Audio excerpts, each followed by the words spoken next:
Voilà, bonsoir à toutes et à tous. Nous sommes très heureux de pouvoir vous accueillir dans cette première semaine de déconfinement. C'est magnifique de pouvoir retrouver un peu de liberté, mais pour nous, nous allons poursuivre, comme si de rien n'était, avec l'étude du livre du prophète Daniel qui nous a passionnés pendant la période de confinement et qui va nous poursuivre encore, qui va nous enrichir spirituellement, vous et moi, dans cette période dite de déconfinement. On va donc lire le chapitre 7 où nous sommes parvenus aujourd'hui. On va le lire dans son entier à partir du verset 1er.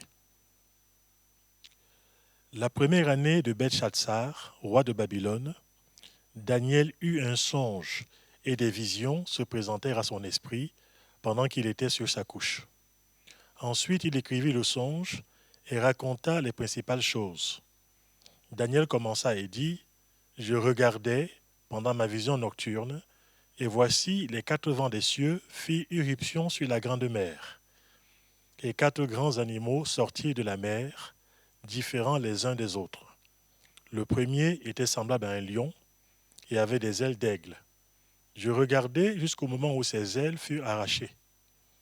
Il fut enlevé de terre et mis debout sur ses pieds, comme un homme, et un cœur d'homme lui fut donné. Et voici, un second animal était semblable à un ours, et se tenait sur un côté. Il avait 3 côtes dans la gueule entre les dents, et on lui disait, « Lève-toi, mange beaucoup de chair. » Après cela, je regardai, et voici, un autre était semblable à un léopard, et avait sur le dos 4 ailes, comme un oiseau. Cet animal avait 4 têtes, et la domination lui fut donnée. Après cela, je regardai pendant mes visions nocturnes, et voici, il y avait un 4e animal, terrible, épouvantable et extraordinairement fort. Il avait de grandes dents de fer. Il le mangeait, brisait, et il le foulait aux pieds ce qui restait. Il était différent de tous les autres animaux précédents, et il avait 10 cornes. Je considérai les cornes, et voici, une autre petite corne sortit du milieu d'elle, et 3 des premières cornes furent arrachées devant cette corne. Et voici, elle avait des yeux comme des yeux d'homme, et une bouche qui parlait avec arrogance. Je regardai pendant que l'on plaçait des trônes, et l'ancien des jours s'assit. Son vêtement était blanc comme la neige, et les cheveux de sa tête étaient comme de la laine pure. Son trône était comme des flammes de feu, et les roues comme un feu ardent. Un fleuve de feu coulait et sortait de devant lui. 1000 milliers le servaient, et 10 000 millions se tenaient en sa présence. Les juges s'assirent, et les livres furent ouverts. Je regardai alors, à cause des paroles arrogantes que prononçait la corne. Et tandis que je regardais, l'animal fut tué, et son corps fut détruit, livré au feu pour être brûlé. Les autres animaux furent dépouillés de leur puissance, mais une prolongation de vie leur fut accordée pour un certain temps. Je regardais pendant mes visions nocturnes, et voici, sur les nuées des cieux arriva quelqu'un de semblable à un fils de l'homme. Il s'avança vers l'ancien des jours, et on le fit approcher de lui. On lui donna la domination, la gloire et le règne, et tous les peuples, les nations et les hommes de toute langue le servirent. Sa domination est une domination éternelle qui ne passera point, et son règne ne sera jamais détruit. Moi, Daniel, j'eus l'esprit troublé au-dedans de moi, et les visions de ma tête m'effrayèrent. Je m'approchai de l'un de ceux qui étaient là, et je lui demandai de me révéler la vérité sur toutes ces choses. Il me répondit et me fournit l'explication. Ces 4 grands animaux, ce sont 4 rois, qui s'élèveront de la terre. Mais les saints du Très-Haut recevront le royaume, et ils posséderont le royaume éternellement, d'éternité en éternité.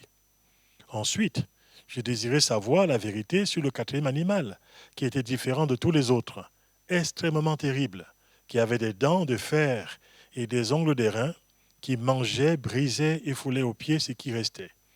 Et sur les 10 cornes qu'il avait à la tête, et sur l'autre qui était sortie et devant laquelle 3 étaient tombés, sur cette corne qui avait des yeux, une bouche parlant avec arrogance, et une autre plus grande apparence que les autres. J'ai vu cette corne faire la guerre aux saints et l'emporter sur eux. jusqu'au moment où l'Ancien des jours vint donner droit aux saints du Très-Haut, et le temps arriva où les saints furent en possession du royaume. Il me parla ainsi, le quatrième animal, c'est un quatrième royaume qui existera sur la terre, différent de tous les royaumes, et qui dévorera toute la terre, la foulera et la brisera. Les 10 cornes, ce sont 10 rois qui s'élèveront de ce royaume. Un autre s'élèvera après eux et sera différent des premiers, et il abaissera 3 rois. Il prononcera des paroles contre le Très-Haut. Il opprimera les saints du Très-Haut, et il espérera changer les temps et la loi, et les saints seront livrés entre ses mains pendant un temps, des temps et la moitié d'un temps, puis viendra le jugement, et on lui ôtera sa domination, qui sera détruite et anéantie pour toujours. Le règne, la domination et la grandeur de tous les royaumes qui sont sous les cieux seront donnés au peuple des saints du Très-Haut. Son règne est un règne éternel, et tous les dominateurs le serviront et lui obéiront. Ici finirent les paroles. Moi, Daniel, je fus extrêmement troublé par mes pensées. Je changeai de couleur et je conservai ces paroles dans mon cœur. Amen. Nous sommes parvenus dans cette période de notre étude au chapitre 7. Et à partir du chapitre 7 jusqu'à la fin du livre de Daniel, c'est peut-être les chapitres les plus difficiles du livre de Daniel, peut-être ceux que l'on passe très rapidement sans chercher à les comprendre. Et pourtant, je pense que ça fait partie des chapitres les plus riches que nous trouvons dans le livre du prophète Daniel. Si le Seigneur vous a parlé et vous a béni dans les 6 premiers chapitres du prophète Daniel, je suis persuadé que le Seigneur aussi, avec sa grâce, récompensera votre désir de pouvoir approfondir la connaissance de la parole de Dieu et gratifiera votre cœur de beaucoup de joie, parce que votre connaissance de Dieu et de ses desseins augmentera aussi votre désir de pouvoir vous attacher encore plus fortement à Dieu et de pouvoir donner un plus grand crédit à la parole de notre Seigneur. Je bénis Dieu pour les écrits du prophète Daniel et je le bénis pour les chapitres que nous allons étudier maintenant à partir du chapitre 7e. C'est vrai que le chapitre 7 de Daniel est en rapport étroit avec la vision de la statue d'or, expliquée par Daniel au roi Nebuchadnezzar, le roi de Babylone. Comme nous l'avons déjà vu, c'était au début du mois d'avril, quand nous avons étudié le chapitre 2. Pour rappel, dans son explication concernant les différentes composantes de la statue, Daniel a révélé au roi Nebuchadnezzar qu'il y aura une succession de règnes et d'empires. Comme la plupart des prophètes de l'Ancien Testament, Daniel n'a pas eu la révélation de la distinction nette entre la première et la seconde venue de notre Seigneur Jésus-Christ. Il a vu les choses d'un seul tenant. Et pour lui, il a surtout vu un rapport avec le peuple d'Israël. Donc pour lui, la venue du Seigneur, il a vu uniquement sa venue en gloire. Toute la période de l'histoire de l'Église est restée pour lui un mystère. C'est vrai que le mystère de l'Église et de la dispensation de l'Église a été révélé par Dieu au temps marqué, aux prophètes et aux apôtres du Nouveau Testament, dont l'apôtre Paul est pour ainsi dire la figure de proue par rapport à cette révélation de l'Église, de son développement et de sa dispensation ici-bas sur la terre. Voilà pourquoi l'apôtre Paul, quand il reçoit la dispensation de ce mystère de l'Église, il a le cœur qui se dilate devant Dieu de reconnaissance et de grâce de ce qu'il a pu être utilisé par le Seigneur pour pouvoir communiquer ces révélations au monde, ces révélations qui étaient cachées jusqu'à présent. Voici ce qu'il va dire aux chrétiens éphésiens, dans son épître aux Éphésiens. Il dira ceci au chapitre 3, à partir du verset 3 au verset 10. Paul dira ceci. « C'est par révélation que j'ai eu connaissance du mystère sur lequel je viens d'écrire en peu de mots. En les lisant, vous pouvez vous représenter l'intelligence que j'ai du mystère de Christ. Il n'a pas été manifesté aux fils des hommes dans les autres générations, comme il a été révélé maintenant par l'Esprit aux saints apôtres et prophètes de Christ. Ce mystère, c'est que les païens sont co-héritiers, forment un même corps, et participe à la même promesse en Jésus-Christ par l'Évangile. À moi qui suis le moindre de tous les saints, cette grâce a été accordée d'annoncer aux païens les richesses incompréhensibles de Christ et de mettre en lumière quelle est la dispensation du mystère caché de tout temps en Dieu, qui a créé toutes choses, afin que les dominations et les autorités dans les lieux célestes connaissent aujourd'hui par l'Église la sagesse infiniment variée de Dieu. Fin de citation. Dans la révélation historique qu'il a reçue de la part de Dieu, celle-ci est focalisée sur les rapports des différents grands empires avec la nation d'Israël. Il s'agit là des révélations et des secrets qui ont été communiqués à Daniel. Daniel, quant à lui, a reçu cette sagesse de la part de Dieu, cette révélation, et il s'est donc focalisé uniquement sur la destinée de son peuple d'Israël, pour être plus précis. Il a reçu la révélation de son histoire, hormis la parenthèse qu'il vient de souligner ici, qui concerne la dispensation de l'Église ou l'histoire de l'Église. Hormis cette période-là, Daniel a vu l'histoire de son peuple d'Israël depuis son époque jusqu'à la fin des temps, quand le Seigneur Jésus-Christ reviendra pour restaurer Israël dans sa splendeur et sa gloire, mais aussi installer ici-bas sur la terre son royaume millénaire. Voilà pourquoi c'est tellement passionnant de pouvoir étudier ce livre du prophète Daniel, d'ailleurs qui est une excellente introduction par rapport au livre de l'Apocalypse, que je vous recommande aussi, bien sûr, de pouvoir lire. Revenons maintenant sur la vision de la statue d'or et de l'explication que Daniel a reçue de la part de Dieu, qui se synchronise avec le chapitre 7e que nous avons lu ici ensemble. Si on n'a pas compris, le chapitre 7, il faut mieux se référer au chapitre 2 aussi, et en faisant le parallèle, on comprend beaucoup mieux ce que Dieu a voulu communiquer par le biais du prophète Daniel.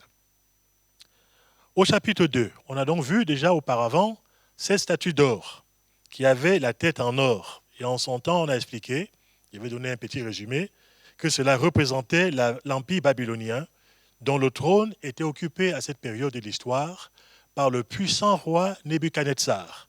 Nous l'avons déjà vu. La poitrine et les bras d'argent représentent l'empire des Mèdes et des Perses, qui va donc succéder à l'empire babylonien. Le ventre et les cuisses des reins annoncent l'empire grec, dont Alexandre le Grand sera la figure de proue, ou la figure emblématique de cet empire. Les jambes de fer, aux pieds de fer et d'argile, vont préfigurer l'empire romain, déjà historiquement, mais aussi sa réapparition dans les derniers temps, mais on le verra beaucoup plus tard. Ces prophéties historiques qui se sont littéralement accomplies à la lettre et dans l'ordre annoncé par Daniel sont très importantes. Elles constituent des preuves éclatantes de l'accomplissement littéral des prophéties divines au temps marqué par la sagesse de Dieu, et ces accomplissements contribuent à fortifier notre confiance dans l'ensemble des Saintes Écritures, la Bible. La vision prophétique de la statue est complétée par les visions que Daniel a reçues lui-même. Commencez ici au chapitre 7, et c'est cette vision qui va nous occuper aujourd'hui. Mais il faut bien sûr, pour pouvoir comprendre l'ensemble de ces réalités, la compléter avec les autres visions qu'il va recevoir au chapitre 8, au chapitre 11 et au chapitre 12. Mais cela, nous le verrons ultérieurement. Par ces différentes révélations, le livre de Daniel nous donne une vision de l'histoire du monde, depuis l'époque de Daniel jusqu'au temps de la fin. C'est un panorama extraordinaire qui se déploie ainsi devant nos yeux.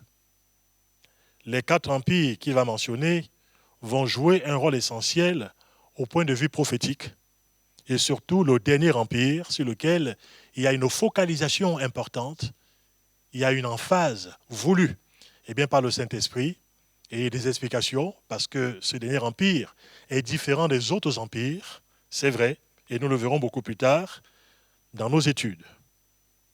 Ce dernier empire sera très différent des autres.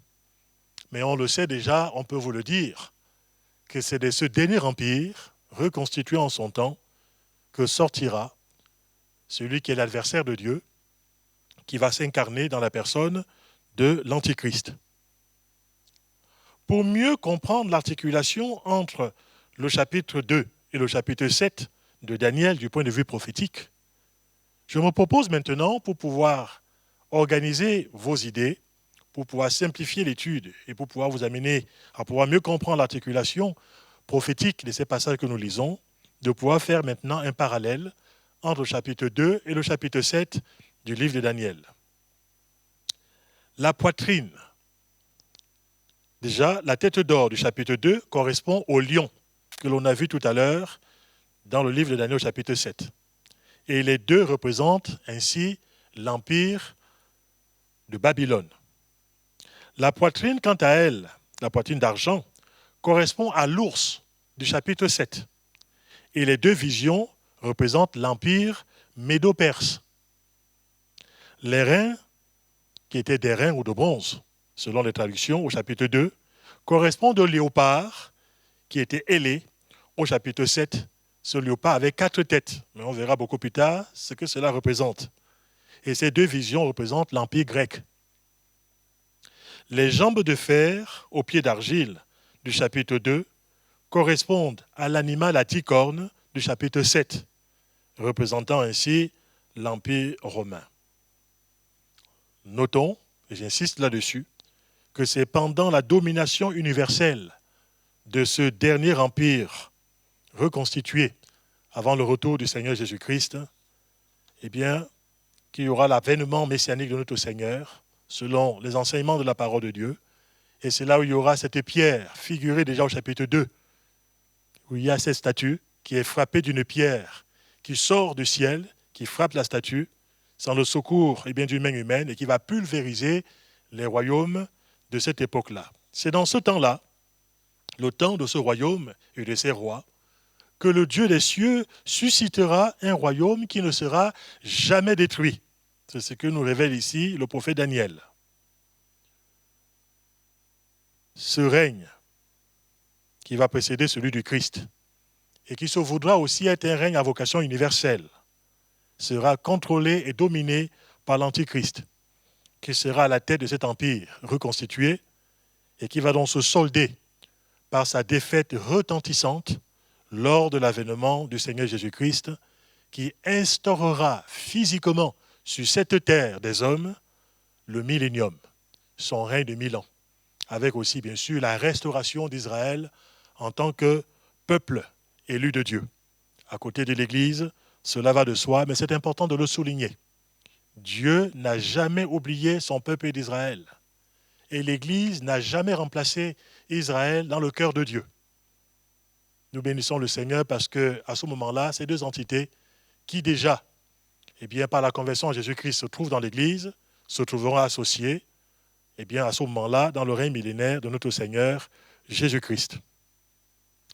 J'aimerais maintenant que ces choses ont été explicitées, revenir sur la vision des 4 animaux, celle que Daniel a vue. Daniel reçoit cette vision des 4 animaux pendant la première année du règne de Belchatsar. Ça veut donc dire qu'il y a ici, au niveau temporel, une distorsion, mais voulue. Parce que Daniel, qui a écrit son livre, a voulu d'abord faire la chronique un peu de sa vie quotidienne sous différents empires. La révélation qu'il a reçue par rapport à la vision des animaux, il a reçue avant, évidemment, l'avènement de Darius et de Cyrus, qu'il a connu aussi. Mais c'est une dysynchronie sur le plan temporel que nous verrons tout à l'heure. Quand il reçoit cette vision, elle se situe dans les années 540-541 avant Jésus-Christ, pendant le règne de Belchatsar. Cette indication temporelle est très importante parce qu'une partie de la vision est historique et se rapporte à la fin du Premier Empire. J'espère que vous me suivez toujours. Notons que la chronologie du livre ne correspond pas à la succession des chapitres. Si la chronologie des chapitres était respectée dans cette section de son livre, le chapitre 7, à ce moment-là, que nous étudions maintenant, viendrait textuellement avant le chapitre 5. Mais tel n'a pas été le dessein de Daniel dans l'écriture de son livre.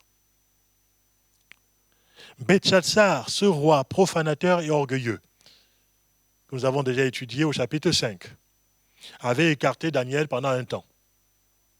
C'est d'ailleurs ce que nous indique la reine quand le roi Belchatsar, dans cette nuit d'orgie qu'il organise dans son palais, après avoir invité les grands de son royaume, et qui se livre à la débauche et à la beuverie, et qui a un jugement de Dieu qui va s'abattre sur lui ce jour-là déjà par la transcription, par une main qui va arriver et qui va se mettre écrit. Mais ça, on a déjà vu cela dans le livre du prophète Daniel au chapitre 5e, et que le roi, terrifié par cette vision qui vient et qui va prononcer un jugement sur lui et sur son règne, alors qu'il est terrifié, la reine arrivera sur ces entrefaites, alors qu'il a fait venir ses astrologues, ses voyants et ses magiciens, qui n'ont pas été capables de pouvoir déchiffrer l'écriture mystérieuse.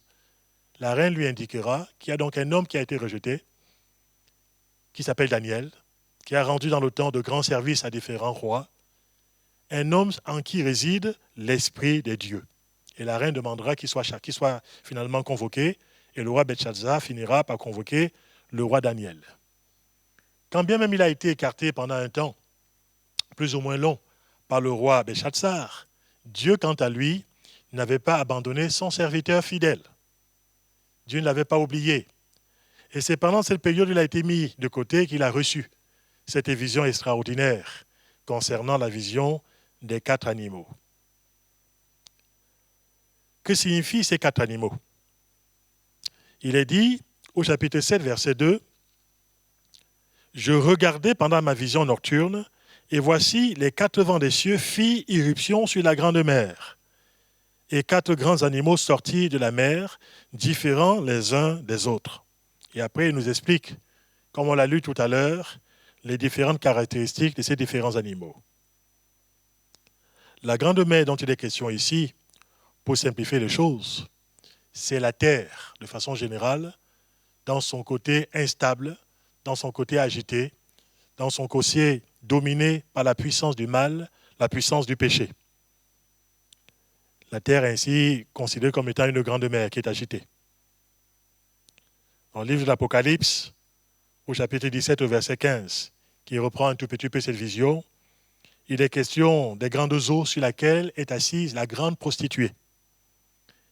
Et quand l'apôtre Jean, le contemplateur, va voir cette vision, il va recevoir cette explication, ce sont des peuples, des foules, des nations et des langues. Voilà pourquoi cela correspond à l'entité terrestre, de façon générale, dans son côté agité par la puissance du péché.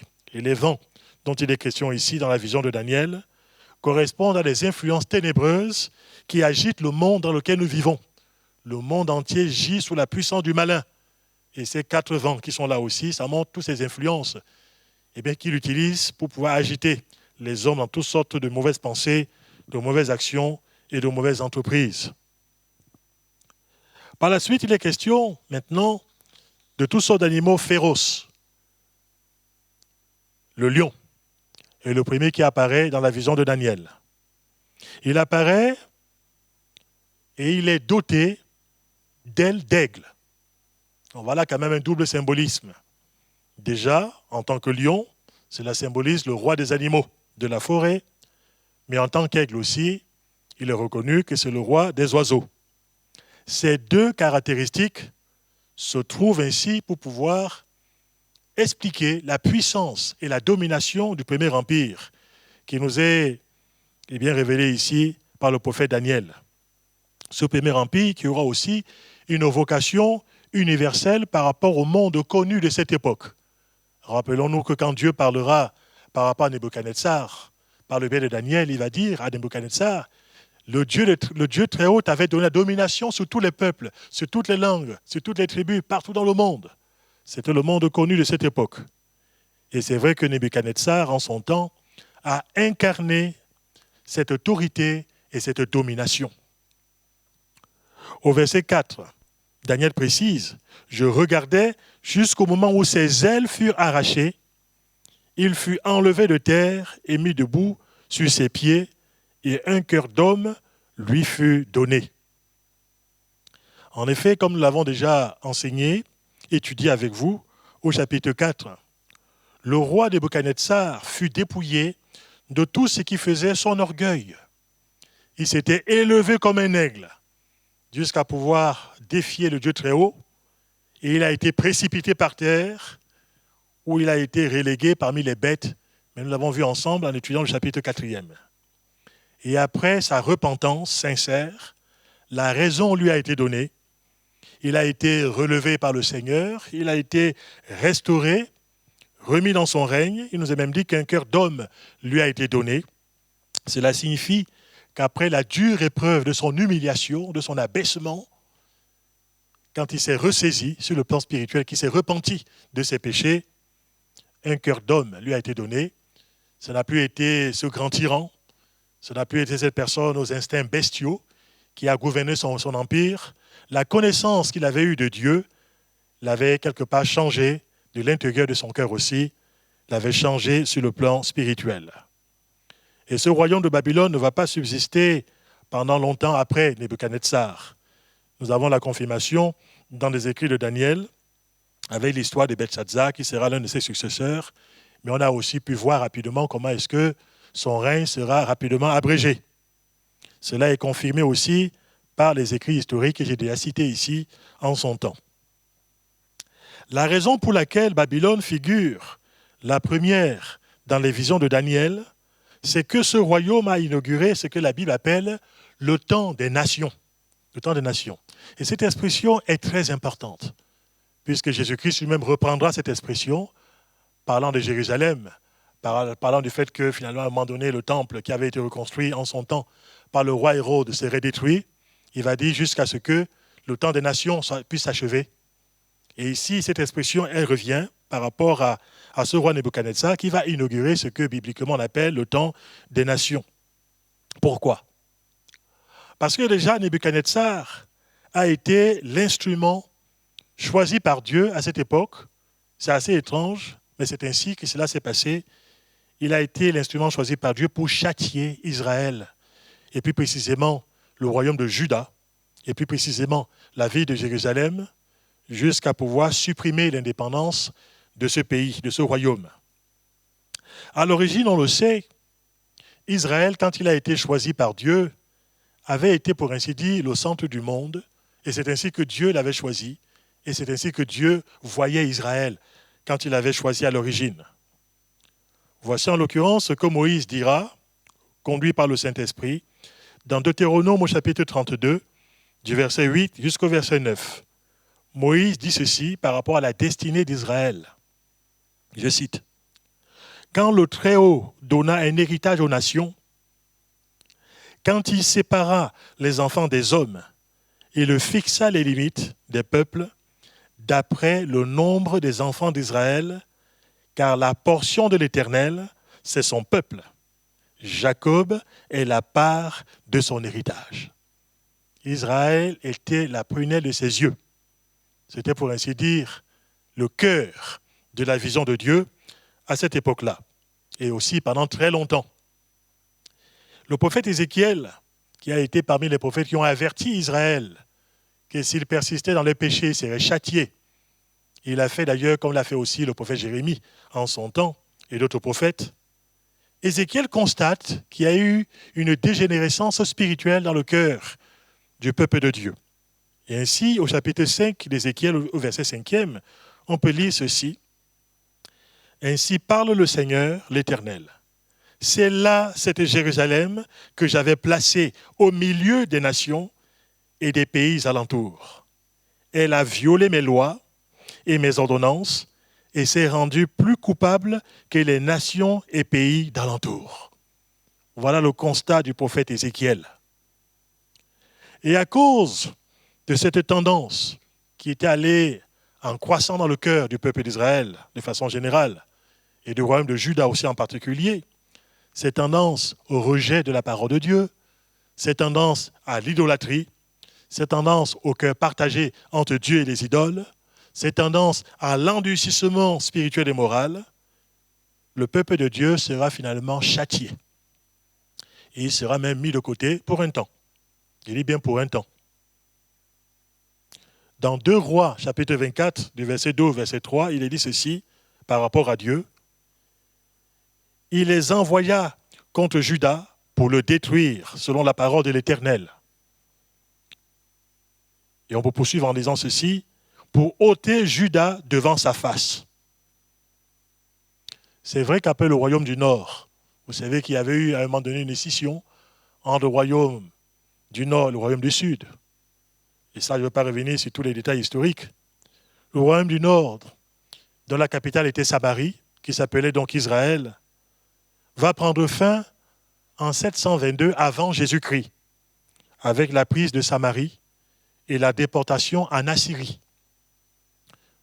Par la suite, ce sera le royaume du Sud, le royaume de Juda, qui prendra fin lui aussi avec la prise de Jérusalem et la déportation à Babylone, dont le couronnement a été en 586 avant Jésus-Christ.